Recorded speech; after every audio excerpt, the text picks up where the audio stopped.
Hello everyone, today we read and comment the 8th chapter of the 5th book of von Clausewitz, Vom Kriege. Its title being Mode of Action of Advanced Corps.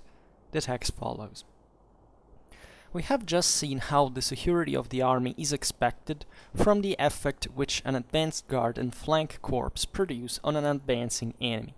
Such corps are always to be considered as very weak whenever we imagine them in conflict with the main body of the enemy, and therefore a peculiar mode of using them is required, that they may fulfill the purpose for which they are intended, without incurring the risk of the serious loss which is to be feared from this disproportion in strength. The object of a corps of this description is to observe the enemy and to delay his progress. For the first of these purposes, a smaller body would never be sufficient, partly because it would be more easily driven back, partly because its means of observation, that is, its eyes, could not reach as far. But the observation must be carried to a high point. The enemy must be made to develop his whole strength before such a corps, and thereby reveal to a certain extent not only his force, but also his plans. For this its mere presence would be sufficient, and it would only be necessary to wait and see the measures which the enemy seeks to drive it back, and then commence its retreat at once. But further, it must also delay the advance of the enemy, and that implies actual resistance. Now, how can we conceive this waiting until the last moment as well as this resistance without such a corps being in constant danger of serious loss? Chiefly in this way, that the enemy himself is preceded by an advance guard, and therefore does not advance at once with all the outflanking and overpowering weight of his whole force. Now, if this advance guard is also from the commencement superior to our advance corps, as we may naturally suppose it is intended it should be, and if the enemy's main body is also nearer to his advance guard than we are to ours, and if that main body, being already on the march, will soon be on the spot to support the attack of his advance guard with all his strength, still this first act in which our advance corps has to contend with the enemy's advance guard, that is, with a force not much exceeding its own, ensures at once a certain gain of time, and thus allows of our watching the adversary's movements for some time without endangering our own retreat. But even a certain amount of resistance which such a corps can offer in a suitable position is not attended with such a disadvantage as we might anticipate in other cases through the disproportion in the strength of the forces engaged. The chief danger in a contest with a superior enemy consists always in the possibility of being turned and placed in a critical situation by the enemy enveloping our position. But in the case to which our attention is now directed, the risk of this description is very much less, owing the advancing enemy never knowing exactly how near there may be support from the main body of his opponent's army itself, which may place his advance column between two fires. The consequence is that the enemy in advancing keeps the heads of his single columns as nearly as possible in line, and only begins very cautiously to attempt to turn one or other wing after he has sufficient to reconnoitre our position. While the enemy is thus feeling about and moving guardedly, the corps we have thrown forward has time to fall back before it is in any serious danger. As for the length of the resistance which such a corps should offer against the attack in front or against the commencement of any turning movement, that depends chiefly on the nature of the ground and the proximity of the enemy's supports. If this resistance is continued beyond its natural measure, either from want of judgment or from a sacrifice being necessary in order to give the main body the time it requires, the consequence must always be a very considerable loss. It is only rare instances, and more especially when some local obstacle is favorable, that the resistance actually made in such a combat be of importance, and the duration of the little battle of such a corps would in itself be hardly sufficient to gain the time required. That time is really gained, and in a threefold manner, which lies in the nature of the thing, that is, 1. By the more cautious and consequently slower advance of the enemy. 2. By the duration of the actual resistance offered. 3. By the retreat itself. This retreat must be made as slowly as is consistent with safety. If the country affords good positions, they should be made use of, and as that obliges the enemy to organize fresh attacks and plans for turning movements, and by that means more time is gained. Perhaps in a new position a real combat even may again be fought. We see that the opposition to the enemy's progress by actual fighting and the retreat are completely combined with one another, and that the shortness of the duration of the fights must be made up for by their frequent repetition. This is the kind of resistance which an advance guard corps should offer. The degree of effect depends chiefly on the strength of the corps and the configuration of the country, next on the length of the road which the corps has to march over and the support which it receives. A small body, even when the forces on both sides are equal, can never make as long a stand as a considerable corps. For the larger the masses, the more time they require to complete their action, of whatever kind it may be. In a mountainous country, the mere marching is of itself slower, the resistance in the different positions longer, and yet attended with less danger, and at every step favorable positions may be found. As the distance to which a corps is pushed forward increases, so will the length of its retreat, and therefore also the absolute gain of time by its resistance. But as such a corps by its position has less power of resistance in itself, and is less easily reinforced, its retreat must be made more rapidly in proportion than if it stood nearer the main body and had a shorter distance to traverse. The support and means of rallying afforded to an advance corps must naturally have an influence on the duration of the resistance, as all the time that produces the prudence requires for the security of the retreat is so much taken from the resistance, and therefore diminishes its amount. There is a marked difference in the time gained by resistance of an advanced corps when the enemy makes his first appearance after midday. In such a case, the length of the night is so much additional time gained, as the advance is seldom continued throughout the night. Thus it was that in 1815, on the short distance from Charleroi to Ligny, not more than 2 miles, the first Prussian corps under General Zieten, about 30,000 strong against Bonaparte at the head of 120,000 men, was enabled to gain 24 hours for the Prussian army, then engaged in concentrating. The first attack was made on General Zieten about 9 o'clock on the morning of 15th June, and the Battle of Ligny did not commence until about 2 on the afternoon of 16th. General Zieten suffered, it is true, very considerable losses, amounting to 5,000 or 6,000 men killed, wounded, or prisoners. If we refer to experience, the following are the results, which may serve as a basis in any calculations of this kind. A division of 10,000 or 12,000 men with a proportion of cavalry, a day's march of 3 or 4 miles in advance in an ordinary country, not particularly strong, will be able to detain the enemy, including time occupied in the retreat, about half as long again as he would otherwise require to march over the same ground. But if the division is only 1 mile in advance, then the enemy ought to be detained about twice or 3 times as long as he otherwise would be on the march.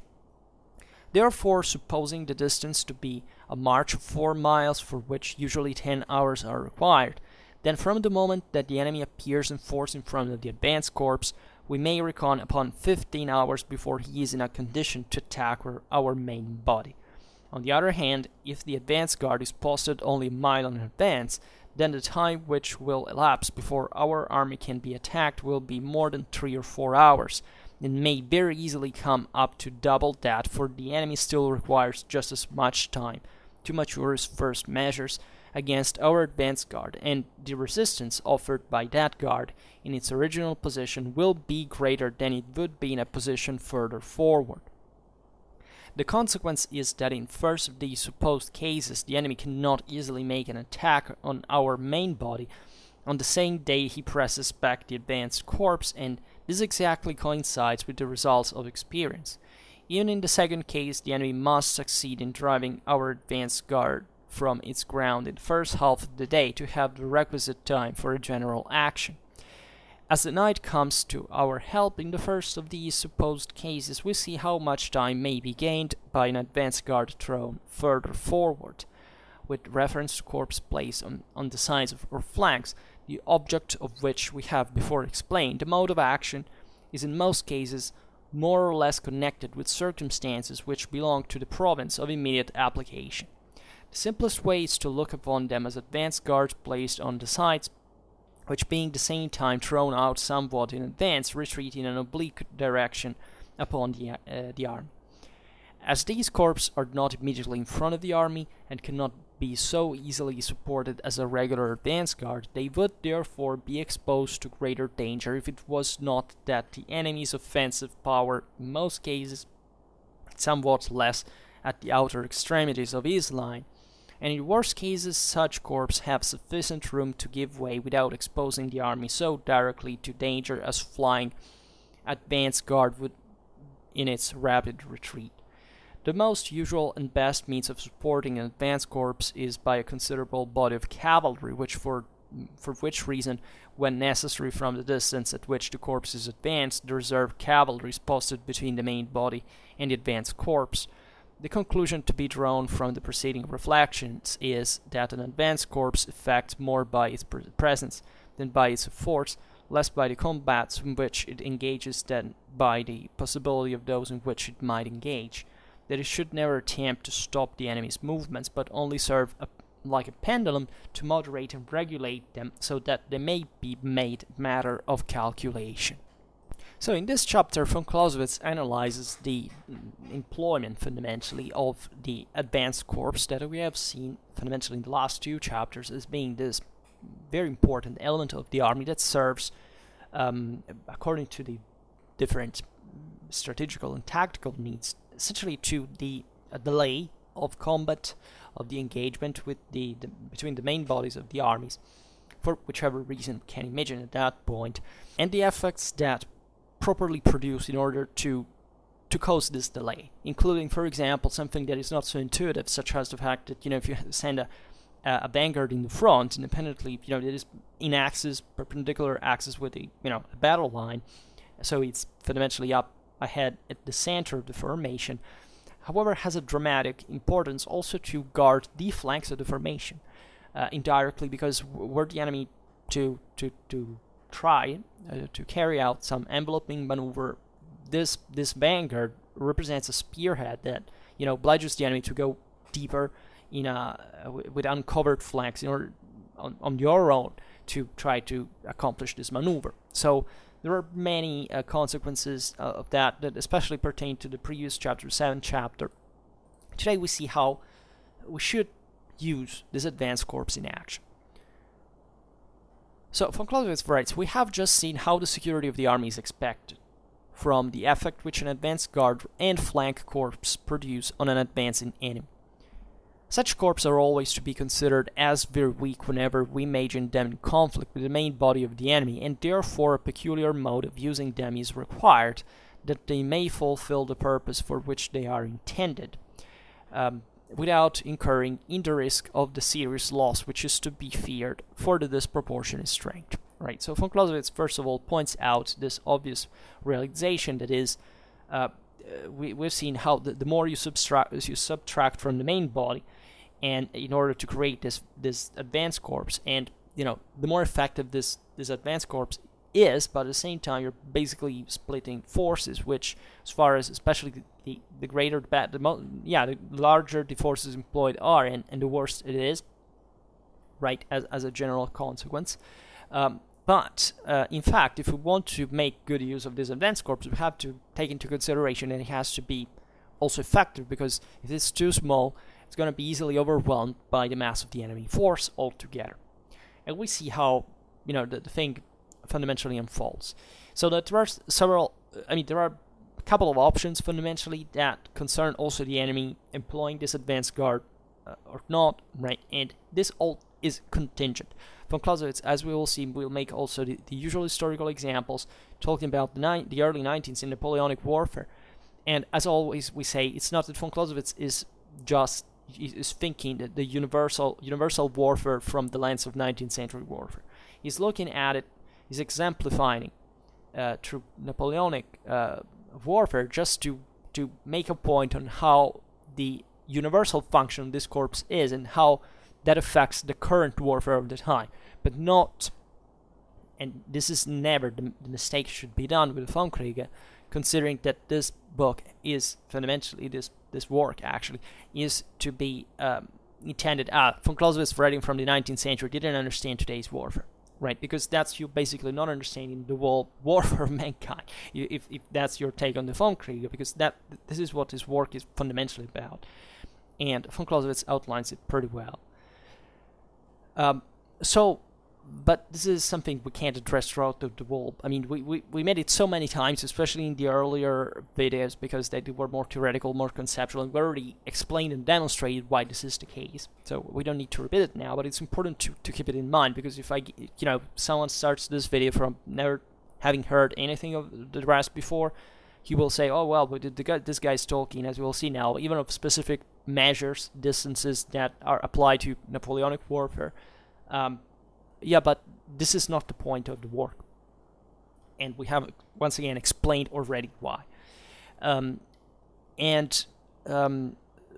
then von Clausewitz writes, the object of a corps of this description is to observe the enemy and delay his progress.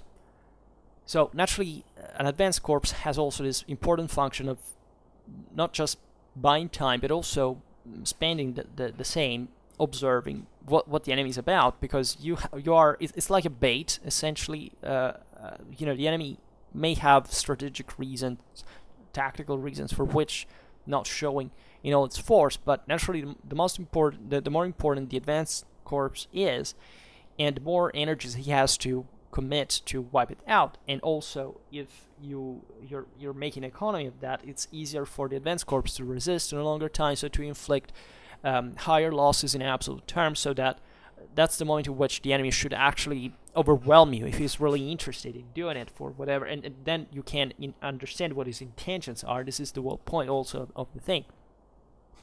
He will have to employ an important amount of troops, and in fact demonstrating what's his own deal, what he's doing there with its main objective, whether to intervene or not, and so on. Then von Clausewitz writes, for the first of these purposes, a smaller body would never be sufficient, partly because it would be more easily driven back, partly because its means of observation that its eyes could not reach as far. So the first point of this phrase is, we have already explained it now, this advanced corps must be consistent enough if it wants to be useful for something in the first place, and also because we have seen that the larger this corps is, and fundamentally the further it can look, let's say, as the eye of your own army, because from if this advanced corps stays longer and is more complicated, can also send more observation parties and so on, so it's and come back and resist longer. So there is this properly gnosiological aspect of the strategic function of this corps as well. Recognition, say better. Gnosiological is a bit too far, but it altogether it is, because also the same enemy's response, as we've seen, is properly what we're trying to struggle to understand in here. So von Clausewitz then says, but the observation must be carried to a high point. The enemy must be made to develop his whole strength before such a corps, and thereby reveal to a certain extent not only his force, but also his plans, which is what we have just said. For this, its mere presence would be sufficient, and it would only be necessary to wait and see the measures by which the enemy seeks to drive it back, and then to commence its retreat at once. That is to say, you're there exactly to see what the enemy is up to, and it's obvious that if you're already there, the enemy has to cope with that, and maybe he's preparing to attack you, so making certain maneuvers for it. But that's you have trolled, and you make this corps retreating so that you can maybe join the main one, so to increase the mass of the fighting force that eventually will engage, maybe or not, that point. As we have seen, your main force at this point might have even retreated. You might have sent this advanced corps there just to delay an enemy pursuit, or simply going somewhere else, right?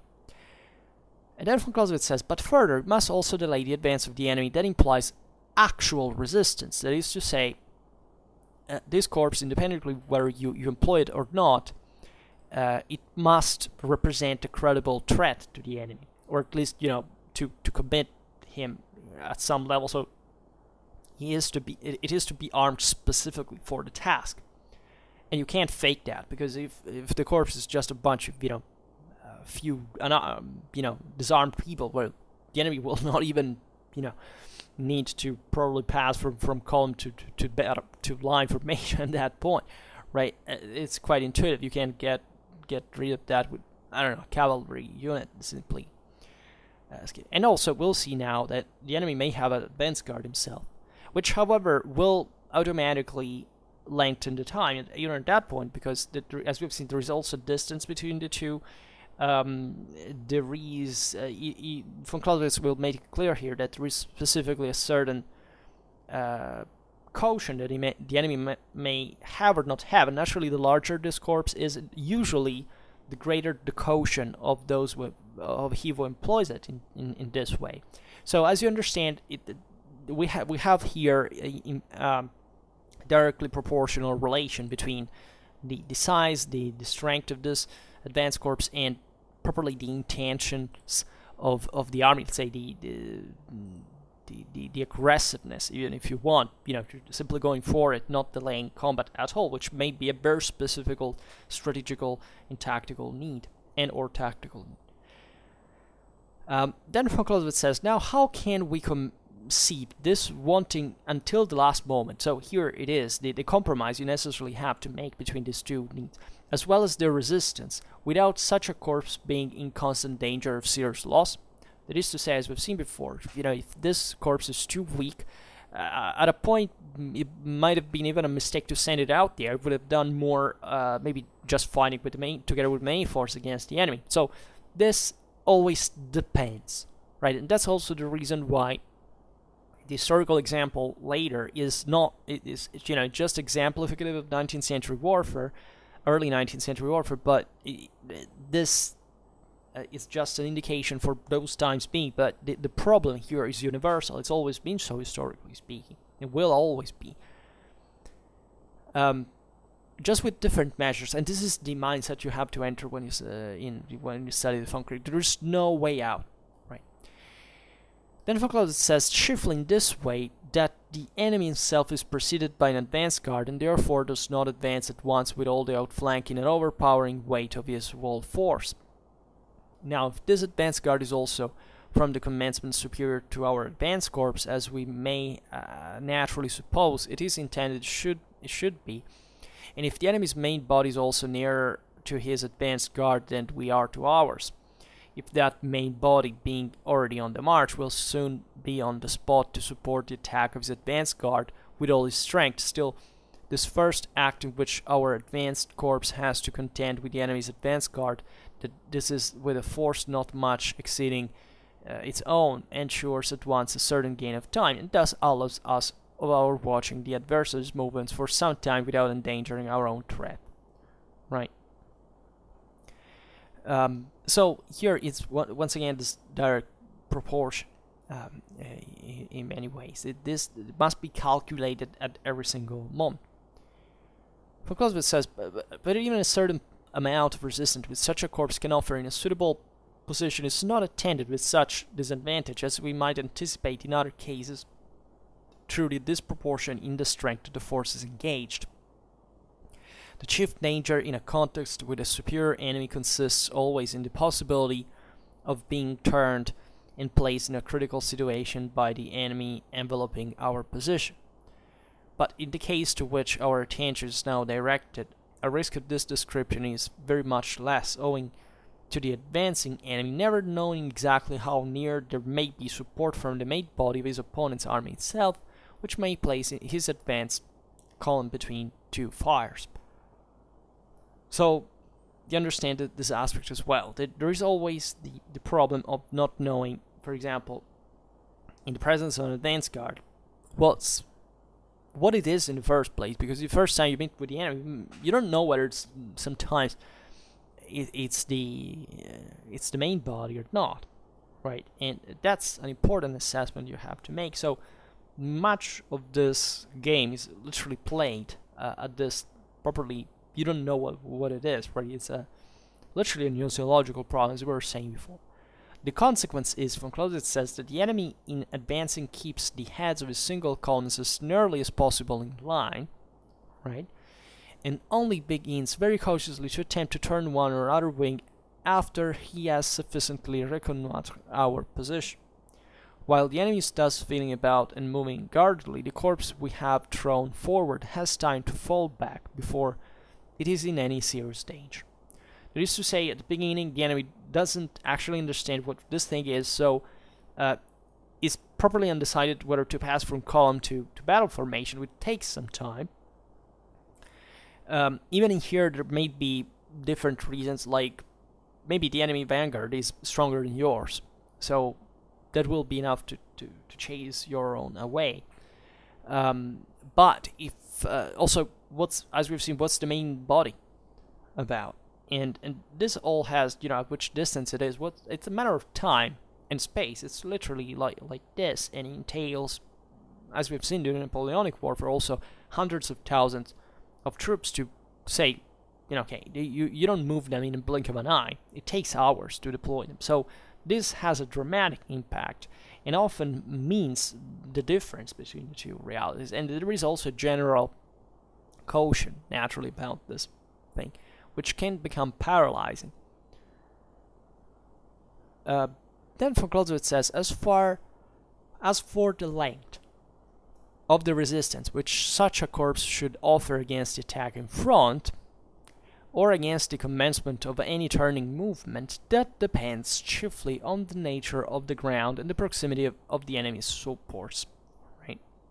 If this resistance is continued beyond its natural measure, either from want of judgment or from sacrifice being necessary in order to give the main body the time it requires, the consequence must always be a very considerable loss. This is a very important point von Clausewitz touches. That is really way more common. Like, you could say even in every battle there is something of this kind. Now, this pertains mostly to the vanguard, in this case, but there are many situations in battle in which units that are in the front of the enemy at that point, so they're not maybe specifically vanguards, but maybe the main battle line or certain other units that exist while the others have collapsed and so on.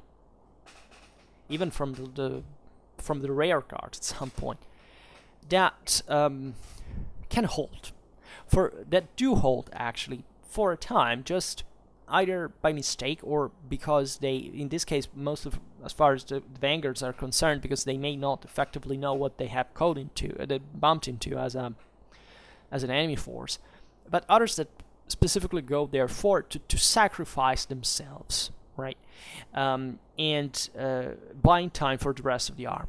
These things do happen. There are plenty of examples in military history that, however, teach us in this regard, that if you are this small body that is exposed to the enemy just to suicidally buy time, the consequence is a bath of blood, right? And so the losses are always being great, because if you have the guts to stand against the enemy, resist for a while, so you're a good unit, but at the same time, when you start retreating and you're still a small group, the enemy is overwhelming, and you're going to melt away much more quickly, and therefore being wiped out much more easily. So it's really a great problem. It's really suicidal as far as the solution of this unit is concerned. But in this specific case, especially with support from the ground, the terrain suitable for a good resistance and so on, you can really you hold a strong position, whatever. You can inflict important losses to the enemy that, in relative terms, and also in absolute ones, can't really make the difference for the rest of the campaign. And also in here, you gotta admit that there are lots of examples. And this is another point that I concretely care about. Von Clausewitz says, it is only in rare instances, and more especially when some local obstacle is favorable, that resistance actually made in such a combat can be of importance, and the duration of the little battle of such a corps would in itself be hardly sufficient to gain the time required. The time is really gained in a threefold manner, which lies in the nature of the thing, that is, 1. So, what he's saying von Clausewitz here is listing the motives for which this thing can actually succeed, right?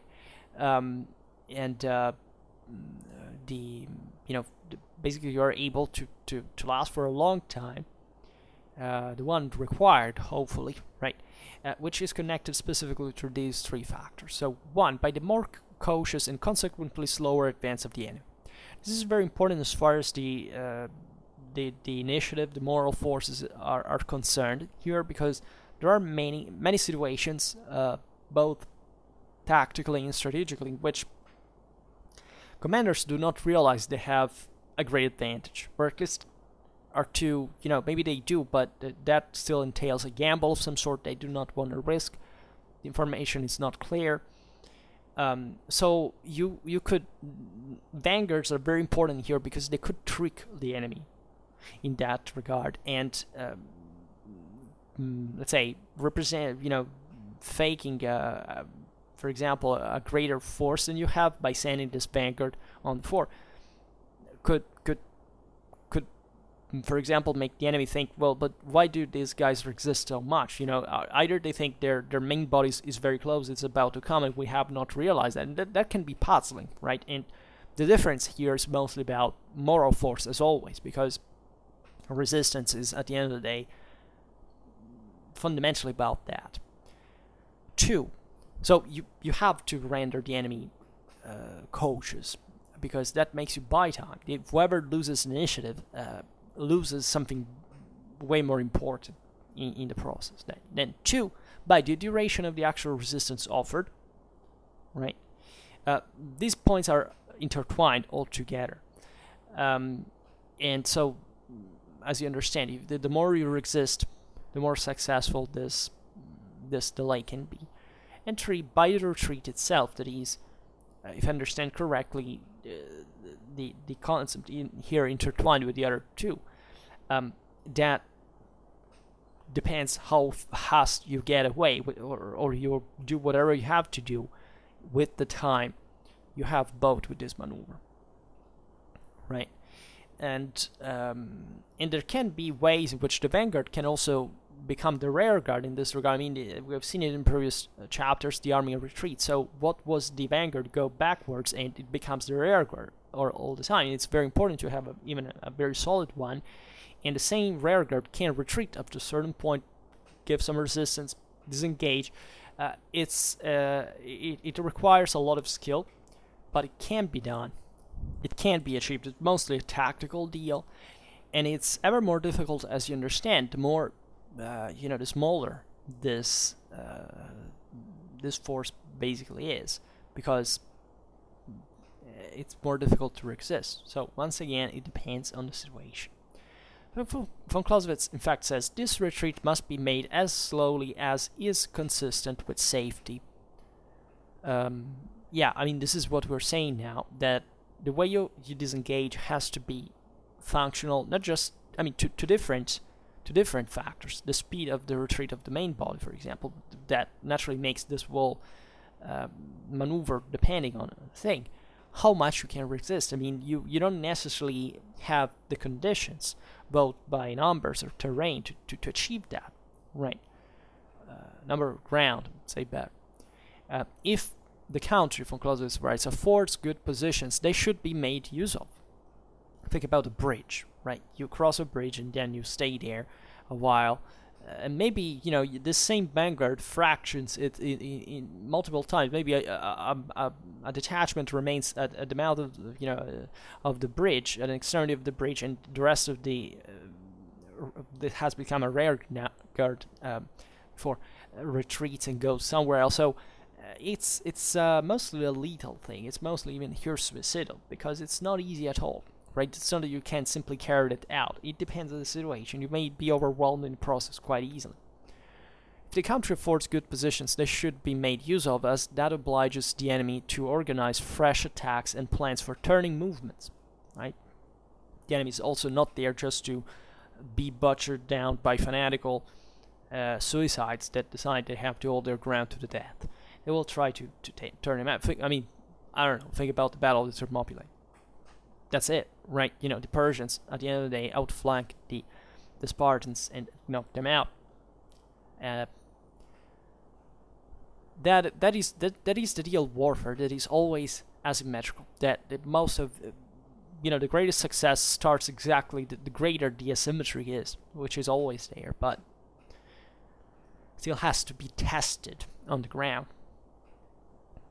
And Clausewitz says, and by that means more time is gained. Two, that is, if the enemy has to carry out this outflanking, objectively, as we've seen also in the previous chapters, he is wasting time, in a way. And that's a very good way sometimes to buy time, right?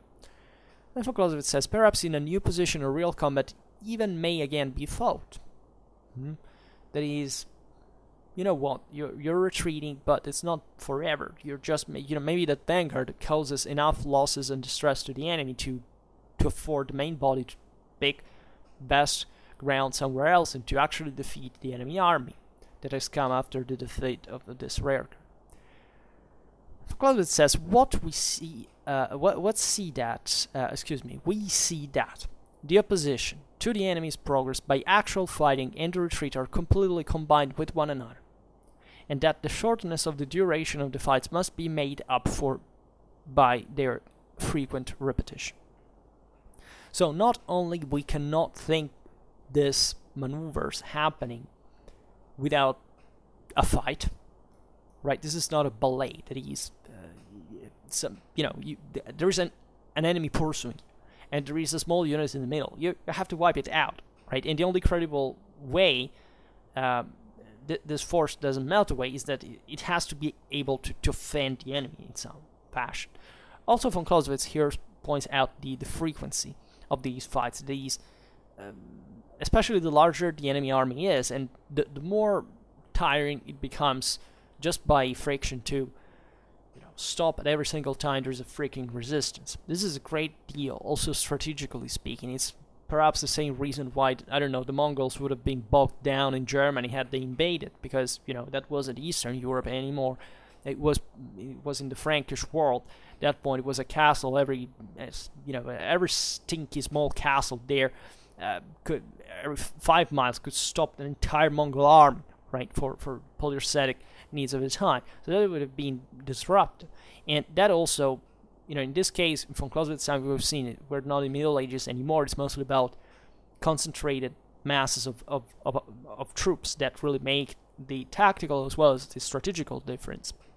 But even here, this frequency of fight, it's fundamental to increase the attrition in that sense, but also it becomes increasingly so the enemy, the larger the enemy is, the more can have problems in these terms proportionally. But also you have the smaller the unit you employ to do this, and the greatest exertion you require to it. So even in there is a proportion, and it's all, you understand why there can't be any positivistic view of warfare in this regard, of the theory of the art of war, because this always depends.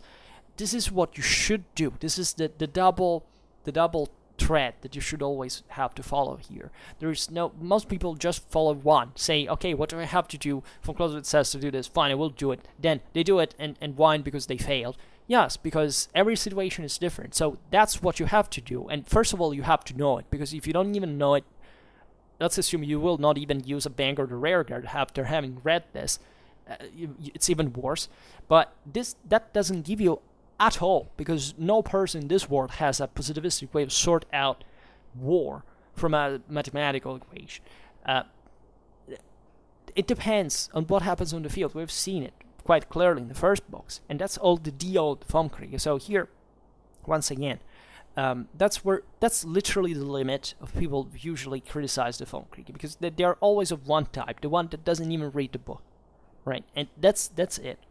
There is no other type, because if you study this work, there is no way you can misunderstand it, right? And don't think that people actually today still are capable of reading and understanding, which are, by the way, two very different things.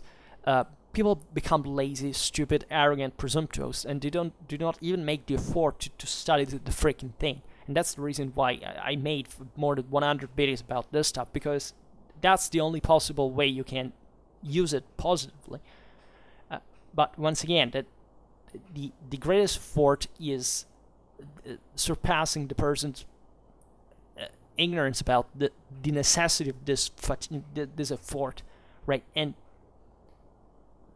that's how banal the problem is, but fortunately it's also simpler than it seems. But even in here, without moral forces, you can't get there, because if you're too lazy, saying, no, I don't want it, well, okay, you will not understand it, but at least shut up, right? And I'm not referring to the average listener that usually hear these videos and not even watch, so it could be even the worst thing. But I'm talking about scholars that pretend that von Clausewitz is something we have to get past. Sometimes you read, especially in this cheap internet articles from this allegedly strategic cultural sites, where they do not even acknowledge what this work is about, right? And I'm deeply, deeply disappointed at so many levels here. It's become almost unbelievable. But whatever. Then von Clausewitz says, this is the kind of resistance which an advanced corps should offer. So this is basically it, right? The degree of effect depends chiefly on the strength of the corps and the configuration of the country. Next, on the length of the road which the corps has to march over and the support which it receives. So these are fundamentally four main indicators. The strength of the corps, which is not necessarily the size. The configuration of the country, so whatever terrain can turn out to be useful, wherever ground can turn out to be useful. The length of the road, which the corps has to march over, because that is also objective, and that entails the distance from the main body and how the viability of the same road and so on, which influences time and support and so on. In fact, the support which the advanced corps receives, because once again, you can't be at all times, having this dramatic, the closer the main body is, and the more confidence there is here. So even a parity of strength, let's say strength is very fluid in this regard, so it's properly what is influenced in the account. But aside from the size of the equipment of the commander and so on, but the closer the support is, and the better this thing works naturally. But at the same time, once again, that exposes you, if you're, for example, retreating, that's not good, because the closer you are, the more you're endangering the whole army. So, you see what's the deal. And von Clausewitz says, a small body, even when the forces on both sides are equal, can never make as long a stand as a considerable corps. Also, these are purely relative terms, but still are concretely what this is about. This is a mathematical function, right? For the larger the masses, the more time they require to complete their action, of whatever kind it may be. Consider this too, that it's not just even, you want to be have this strong corps, okay, but consider that the larger it is in size, and the less agile it's going to be, right? Then von Clausewitz says, in a mountainous country, the mere marching of itself slower, the resistance in the different position longer, and attended with less danger, and at every step favorable position may be found. But does this mean that there is any advantage in fighting in a mountain otherwise? Usually, the weaker armies fight in the mountains, those that had to hide away from the larger ones and normally operate on the field, because they are confident enough they can overwhelm quickly the larger forces. So even in here, okay, then I will trick the enemy, we'll go in the mountain, haha, yeah, and all the problems deriving from, him having a large army operating on a mountain, or maybe, getting there where, leaving open a plain, way to the enemy through to your own country. It doesn't work like that. There are a lot of strategical reasons why you will not, and generally speaking, if you have to hide away on this terrain, it's because most of the cases, you are actually the weaker side that is scared to face the enemy in open field. But yet, the advantages are fundamentally those ones. So von Clausewitz also says, as the distance to which a corps is pushed forward increases, so will the length of its retreat. Right. This is also to be considered. Not just the longer this unit is, the more distant it is from the main body, the more difficulty there can be in mutual support. But specifically, the more time it will take for these troops to come back. Right, I don't know if you've ever been to marching and stuff, but the idea, just the moral impact that the idea of marching so much up to a certain point from your base, and knowing that where you start feeling the fatigue, that every step you take further, that you will have to come back the same way, we will be even more tired, is utterly devastating. Right, so this often happens, it always does in warfare at many levels, and must always be taken into consideration in a way or another. And von Clausewitz says, but as such a corps by its position has less power of resistance in itself and is less easily reinforced, its retreat must be made more rapidly in proportion that if it stood near the main body and had a shorter distance to traverse. So naturally, you want to solve the problem, making it more agile, so it can come back faster. Yes, but that is also lowering the effect it's going to have on the enemy. So again, you have to decide. And sometimes it's good, sometimes it's not. Right? Like in every situation, this is the beauty of it, because this is a work on the theory of the art of war. Then this means that you have this picture, you have to be aware of these axioms. Then when you're on the field on your own, there is a concrete reality that is that one and only that one in the entire history of mankind. You have to sort out at that very moment, and there is either a way that is right and a way that is wrong, or shades in the middle. And you have to understand what's the best option, and most of the times the best option turns out to be actually the most difficult one. Right, because it's not just a puzzle to solve, it's literally the exertion that you have to commit to carry out to achieve it. Right, it's not that at the end of the day, especially strategical problems, tactical problems are difficult to solve because of the complication of just dimensions. Right, it's not you can't solve warfare with geometry. Right, as Jomini thought could be done. And at the end of his life, he was a great man. He actually said, you know what, von Clausewitz was really right. He was a freaking genius. You have to understand that more, that what you need to do to solve the thing entails, axiomatically, as in totally proper, that you have to exercise more effort, you have to strain more for it, you have to invest more energies, and that has a cost, which may be that, tactically speaking, you need to do that.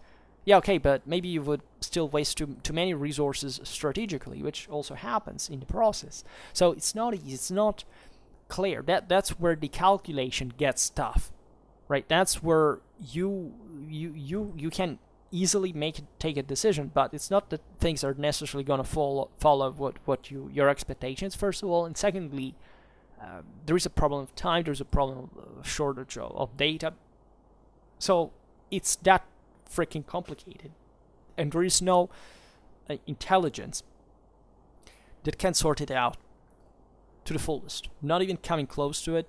But the best one is only human. There is no artificial intelligence to solve this out, right? Because simply there is no positivistic way to sort out such a complicated system given this specific pressure. It's such a short amount of time.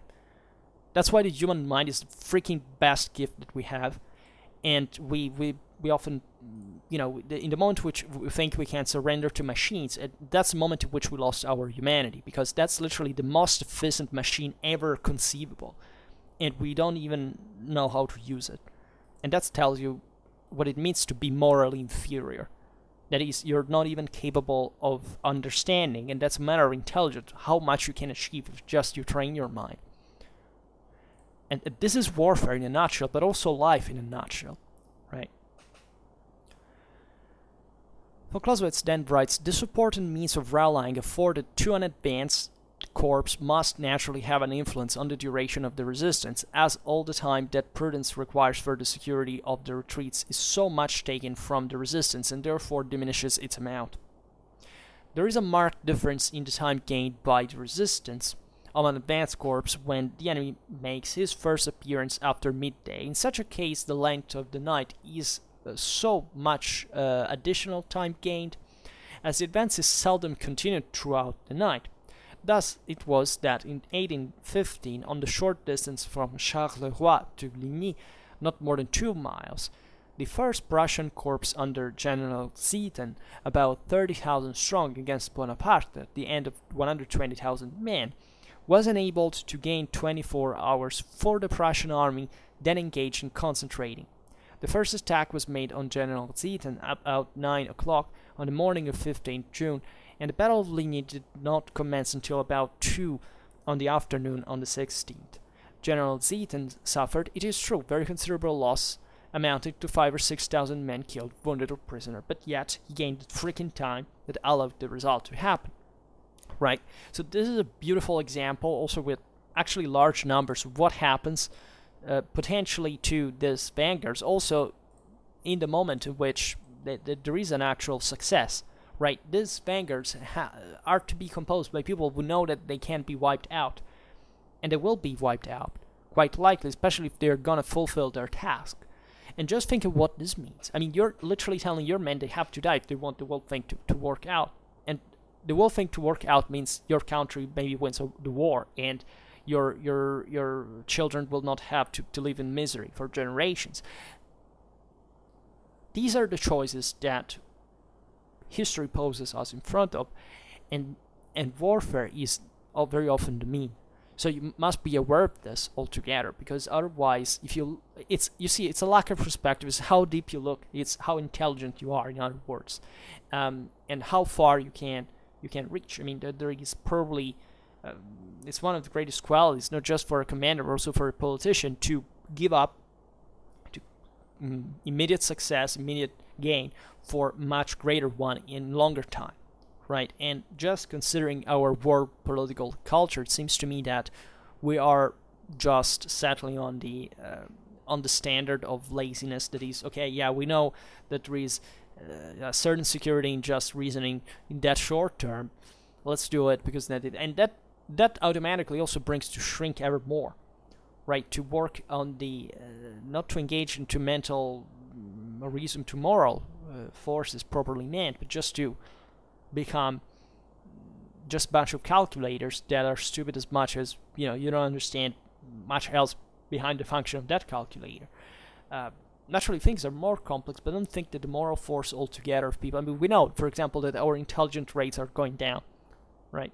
After the end of war, we're saying these are the years we're finding out that also, especially through the simplification of the language, things like this, we are actually getting dumber. Now it's being proven. We're not to be the most intelligent anymore. We're actually getting dumber, and this reflects in the fact we're getting stupider, poorer, less capable. And more people will die, more people will live in miserable conditions because of it, because, just we're a bunch of lazy asses.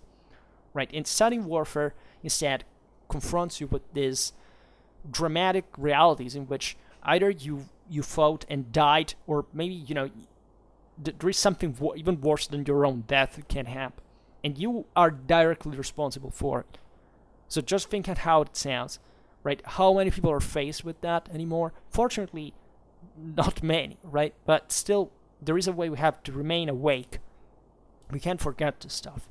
This is the daily bread of humans ever since they exist on Earth, right? Just a bunch of generations of prosperity in this tiny, space of compared to the spectrum of existence of human existence is insignificant, and we are regressing on that because of that. So think about it. Then von Clausewitz continues this calculation about the size of these units in Napoleonic perspective. He says a division of 10 or 12,000 men with a proportion of cavalry, a day's march of 3 or 4 miles in advance in an ordinary country not particularly strong, will be able to detain the enemy, including time occupied in the retreat, about half as long again as it would otherwise require to march over the same ground, but if the division is only a minor advance, then the enemy ought to be detained about twice or 3 times as long as he otherwise would be on the march. Therefore, supposing the distance to be a march of 4 miles, for which usually 10 hours are required, then from the moment that the enemy appears in force in front of the advanced corps, we may reckon upon 15 hours before he is in condition to attack our main body. On the other hand, if the advance guard is posted only a mile in advance, then the time which will elapse before our army can be attacked will be more than 3 or 4 hours, may very easily come up to double that, for the enemy still requires just as much time to mature his first measures against our advance guard, and the resistance offered by that guard in its original position will be greater than it would be in a position further forward. So you understand here, in spite of the specific distances, the picture is crystalline clear. Here there is the knight in the middle, the concept that, if you through this distance between your vanguard and the main body, and also the size of the main body, you can delay the enemy from reaching you for 15 hours. It means there is a knight in the middle, so in which you can't also fight. So you're buying an entire day. Naturally, the con of this is that, of course, the longer the distance, as we've seen, the more problematic the whole thing is, that the more isolated the corps, the more easily it's overwhelmed, even if it's strong. So even in here, it depends. But sometimes you could have... it also depends on the enemy's intentions, as we've seen. The enemy may be running for clashing with you, for whichever strategical pressure he is brought under. You may have all the time their reasoning conversely, in fact, to avoid that, because that's one law of reciprocity warfare. Otherwise, the enemy could simply take it easy and say, these guys sent vanguard. What are you doing? You should be the one on the offensive, right? So this largely depends from factors that have nothing to do with these measures, but that come to be about those measures when it's the case, right? And the efforts can be achieved. So this is greatly important. Naturally, here we're talking about early 19th century warfare. In today's times, things have gotten more complicated, but the broader dynamic outline here is exactly the same. I mean, there is nothing here that is different. Here we're talking about distances, time and space. That's what we live in, and the function of a vanguard has exactly the same one in von Clausewitz's times than in today's. Yes, of course, it can be more or less effective compared to so, but the essential function is that one. Right, and still the warfare changes so much that you can't even say, in a certain time it's always the same way or not.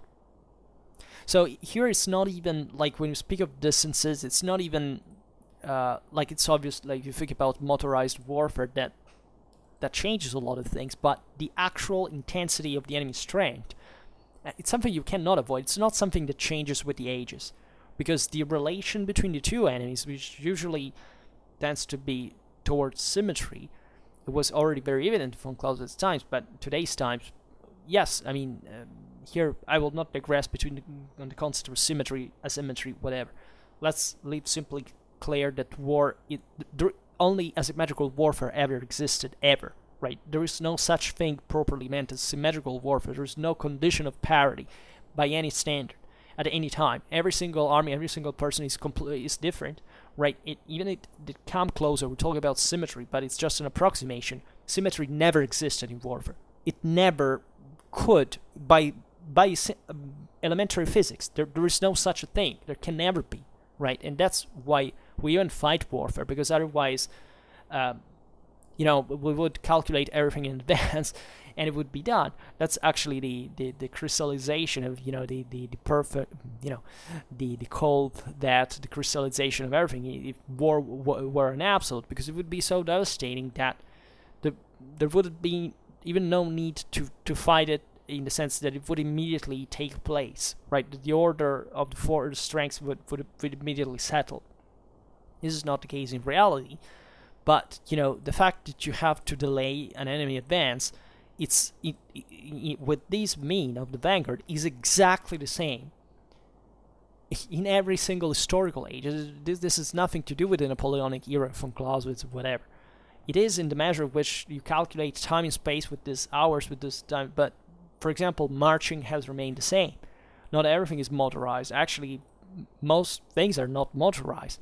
And here we're talking especially the most important battles we should fight in a time which was, fortunately, is one of the most peaceful in world history, so that we don't not come to this decisive engagements.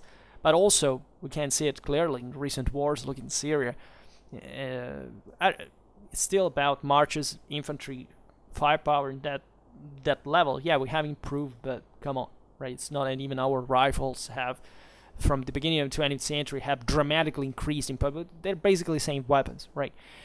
It's not all about rifles, it's also about airplanes, about tanks now, but it's, once again, even if this battle was fought with tanks, it's exactly the same thing. The tank has to get there, has to meet with a resistance, has to fight where it takes time, it takes space, and the dynamic is exactly the freaking same. That's why the Vom Kriege is so relevant to every single time. It will always remain, because it tells you exactly what happens independently from the specific contingental variable in this system. And the beauty of this, unfortunately for those who fight actually in it, is that every situation is different, so there is no way to solve the thing, if not humanly speaking. But aside from this, von Clausewitz says the consequences is, in the first of these supposed cases, the enemy cannot easily make an attack on our main. I don't know if I skipped the first part. I don't think so. No. An attack on our main body on the same day. He presses back the advanced troops, and this exactly coincides with the results of experience. Even in the second case, the enemy must succeed in driving our advance guard from its ground in the first half of the day to have the requisite time for a general action. As the night comes to our help in the first of these supposed cases, we see how much time we have gained by an advance guard thrown further forward, we've seen before, with reference to corps placed on the sides or flanks, the object of which we have before explained. The mode of action is in most cases more or less connected with circumstances which belong to the province of immediate application. The simplest way is to look upon them as advance guards placed on the sides, which being at the same time thrown out somewhat in advance to retreat in an oblique direction upon the arm. These corps are not immediately in front of the army and cannot be so easily supported as regular advance guard. They would therefore be exposed to greater danger if it was known that the enemy's offensive, in most cases, is somewhat less at the outer extremities of his line, and in worst cases such corps have sufficient room to give way without exposing the army so directly to danger as flying advance guard would in its rapid retreat. Right.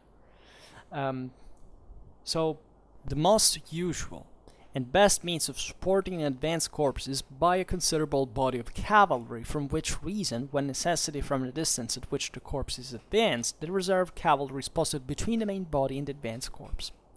Von Clausewitz says that the problem can be solved essentially by those parts of the army that are more flexible, that are more aggressive, that can properly support better, also have greater mobility, they can parry various attacks. The best indeed is cavalry in this sense. So if we really have to help our advance guards, the best units are in this regard cavalry. Also for reasons that we have outlined before, that is, for example, we have seen about the outflanking that can take place from the enemy main body to our smaller vanguard. Well, one way of doing it is the enveloping maneuver. Well, the enveloping maneuver, if supported by this, if it comes on the flanks, so if you station cavalry between the vanguard and the main body, you can actually attack from the flank the same outflanking units of the enemy. So that's going to be very useful. It's also going to have a greater impact because, the unit that carries out the outflanking maneuver of the enemy, the enemy unit that is carrying out the outflanking maneuver is, as we've seen, already exposed, right? It's detached from its main body and is coming on the flank of the enemy. That's complicated maneuver. So if you attack him in that moment, it's even weaker. That's the asymmetry that you want to get. So the best for this is cavalry because it's easier to move at the right moment. It has this dramatic offensive capability. And it's great in that regard. Can come back to the main body. I mean, there are a lot of functions in this regard. So this is the best usually. Stationed in reserve, fundamentally behind the vanguard and in front of the main body. And von Clausewitz then says, the conclusion to be drawn from the preceding reflections is that an advanced corps affects more by its presence, by its force, less by combats in which it engages than by the possibility of those in which it might engage. Right? This is a beautiful phrase, because it really makes you understand how this vanguard here is basically lucky if it's gonna come out of it alive, most of the time, at least in most serious conditions. But at the same time, even more in relative terms, the importance of this unit is to create a puzzling situation that the enemy either counters with always depending from the strategical situation, but the enemy has hopefully to surpass. I mean, the reason here we should picture is that, of course, the enemy may have, here we are implying, in a way, that we are the ones who want to delay the fight. So, in a way, we're also the ones that we think either we are weak or we are going to be attacked, right? So, it's obvious that this can happen to us from the enemy of the other side, right? It's true, as von Clausewitz points out, that in Napoleonic times, these armies were ever more symmetrical. So, even here, the actual utility of these vanguards is relative, because if all the armies are fundamentally used in the same way, it's also not easy, right? It's really, as we've seen in the previous chapters, a matter of ground sometimes in size, and then did anything, right? It's not even such dramatic puzzle to solve. But the problem is that by these relations, you can really puzzle the enemy, right? If it's time, as Saint Napoleon said the same thing, give me time and more than else, not more troops, more time, right? So that makes you understand by sheer practice that here what you're buying is time. And the sheer presence of this vanguard, as crazy it can be if you look at just at the vanguard's perspective, it becomes actually clear, sometimes unfortunately even its own sacrifice, when you see the time that can buy, right? If that's what you want to do. And von Clausewitz concludes by saying that it should never attempt to stop the enemy's movements, but only serve like a pendulum to moderate and regulate them so that they may be made matter of calculation. Okay? Sometimes you can't even paralyze the enemy, right? If it's very weak, it's very timid in a way. He says, oh, what the hell? He may not know what's that unit. Sometimes you've seen that vanguards are very aggressive, very well equipped, right? That's the function it should have. But at the same time, it's smaller, so it's rarely the case that they're going to scare the enemy that much.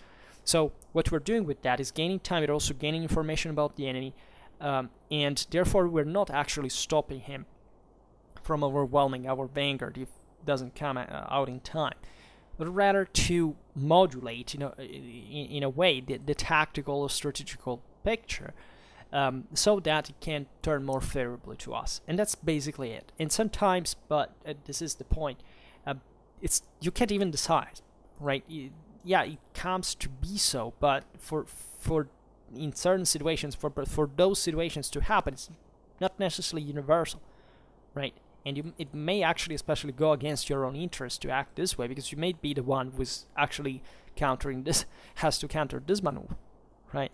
So that's pretty much it. Alright, so for now, I just hope that you enjoyed this video. If you did, please share it. Otherwise, leave a like or subscribe to my channel if you're interested in my upcoming content. And for now, I thank you heartily for listening to me. I wish you a nice time and see you next time. Bye.